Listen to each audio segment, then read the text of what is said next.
Bonjour à tous. Sophie Martin, directrice artistique chez Opal, vous a expliqué dernièrement les caractéristiques d'une monture adaptée, conçue spécifiquement pour les enfants. Je vais aujourd'hui vous apporter un complément d'information en abordant le sujet sous un angle différent, puisque nous allons nous concentrer sur votre aménagement à dédier en magasin pour accueillir de façon appropriée une famille à la recherche d'une paire de lunettes pour son enfant et sur le relationnel à adopter. Nous avons en direct une jeune opticienne parisienne, Marianne, qui a souhaité nous poser des questions concernant ce sujet.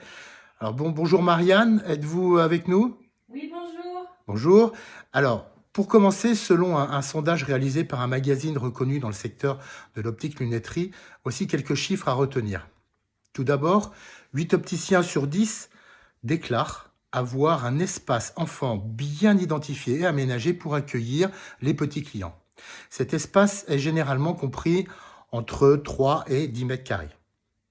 En France, le chiffre d'affaires du marché de l'optique enfant est évalué à plus de 600 millions d'euros et il représente environ 6% du chiffre d'affaires et totalise 10% des ordonnances.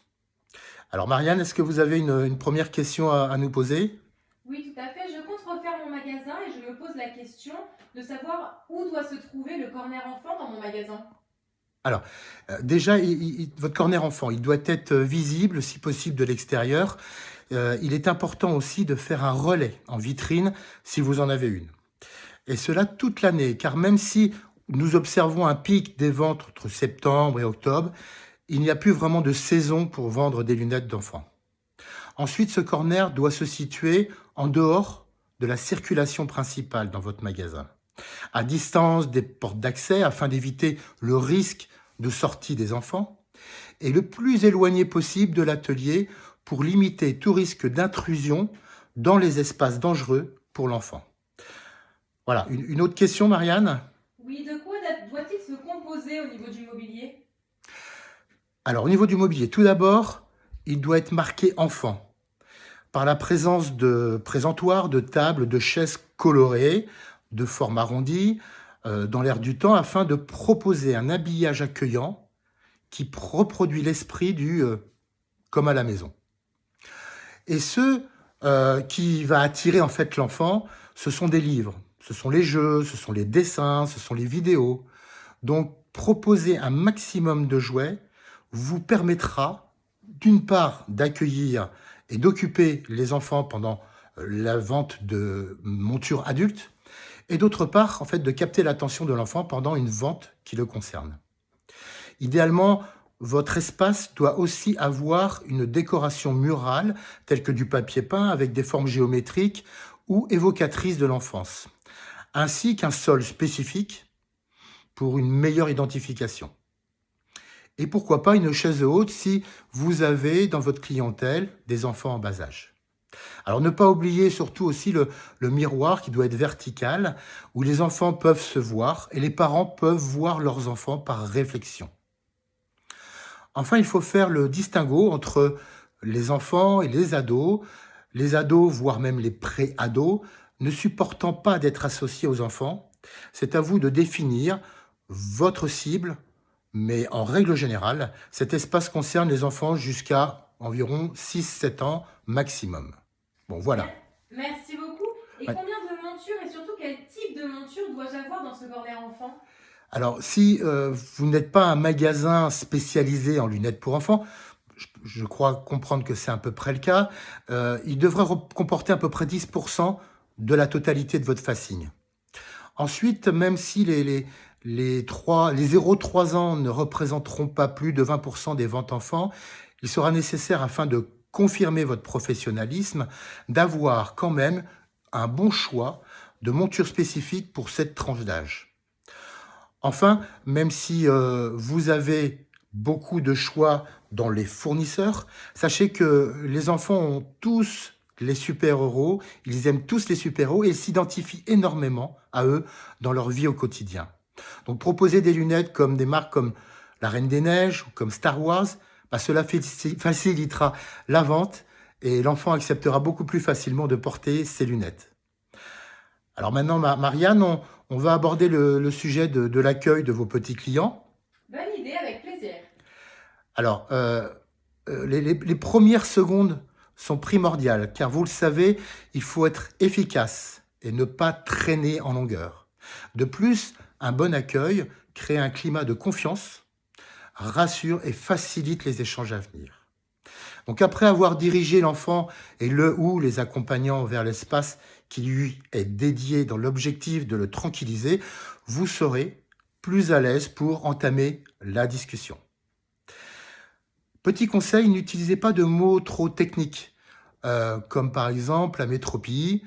Ils ne comprendront pas et cela pourrait les inquiéter. Il faut les renseigner sans les effrayer.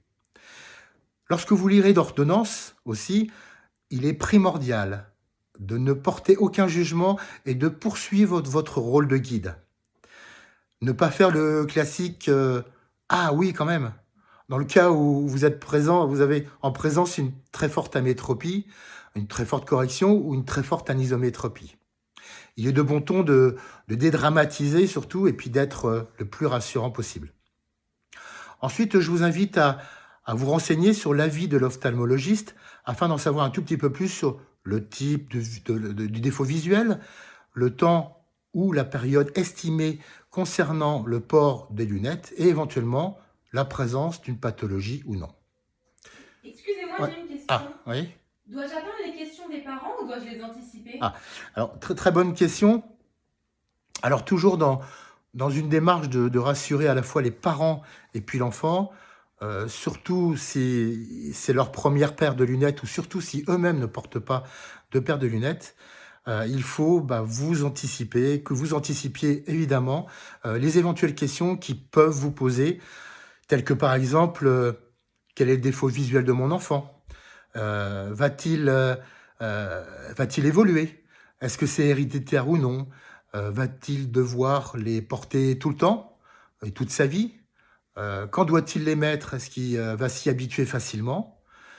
Tous ces types de questions, mais aussi, doit-il les garder à la récréation et pendant les activités sportives? N'oubliez pas que 90% des enfants pratiquent une activité sportive via la vie scolaire. Donc votre rôle est d'apporter des réponses à toutes ces questions. C'est des éléments de langage simples qui se veulent rassurants et clairs. Merci beaucoup. Ah. Concernant maintenant le choix de la monture, Ouais. qui doit choisir? Moi, l'enfant ou les parents? Alors, Sophie Martin vous a fait une vidéo à ce sujet que je vous invite à regarder si ça vous intéresse. Je ne reviendrai donc pas sur les détails dessus, mais je tiens tout de même à vous rappeler quelques détails et surtout, en fait, de ne pas hésiter à communiquer aux parents tous les arguments à prendre en compte dans la monture, à savoir la forme, à savoir la matière, la marque, la couleur, par exemple. Et d'ailleurs, si un des critères de choix qui peut revenir à l'enfant, c'est justement la couleur de la monture. L'enfant acceptera beaucoup plus facilement de porter ses lunettes, ses montures, s'il a l'impression de les avoir choisies lui-même. Il est évident que vous allez devoir composer aussi avec différents types de parents et d'enfants. En effet, vous allez rencontrer tous les cas de figure. Les parents conciliants, ceux qui acceptent tous vos conseils, mais aussi ceux qui ne prennent pas le temps, ou encore ceux qui ont l'air, enfin, qui ont leurs propres idées et qui ne recherchent pas les détails et les conseils. Votre rôle à ce moment-là consiste simplement à rappeler aux parents que leur attitude joue beaucoup sur l'acceptation des lunettes par l'enfant. Vous pouvez les inviter à dire ou à redire à son enfant qu'il est beau avec ses lunettes et qu'il n'est pas le seul à porter des lunettes, en prenant par exemple des exemples d'enfants de la famille. Ensuite, si vous avez un parent en fait qui vient seul au rendez-vous, je vous conseille de proposer au parent qui est présent de lui prêter 2 ou 3 montures présélectionnées afin que le parent absent puisse donner son avis et bien sûr, ou pourquoi pas faire des photos pour qu'il puisse pouvoir les partager avec l'autre parent qui n'est pas là. Cette démarche, en fait, vous évitera certainement des retours de monture. Marianne, toujours là? Oui, merci Oui, beaucoup. ouais. Qu'en est-il du service après-vente, puisque j'ai entendu de certains de mes collègues qu'il y en avait beaucoup? Ah, le service après-vente, oui, pas autant qu'on le pense, mais cela reste un point noir pour la vente de lunettes pour enfants. Et je vais vous donner une dernière petite astuce pour les limiter.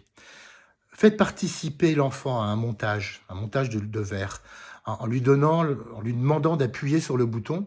Délivrez-lui un diplôme que vous avez pris au préalable sur Internet et sur lequel vous mettrez son prénom et lui spécifiant qu'il a participé à la fabrication de ses lunettes. Eh bien, vous verrez que il fera beaucoup plus attention à ses lunettes et que vous aurez beaucoup moins besoin de services après-vente. Marianne, encore d'autres questions? Non, c'est bon, merci. Bon, merci Marianne pour votre participation, hein. Merci à vous Ah, d'avoir répondu à mes questions. de rien. Eh bien, j'espère vous avoir fourni des informations utiles concernant la mise en place de votre corner enfant et l'accueil des petits-enfants dans votre magasin. Maintenant, à vous de jouer.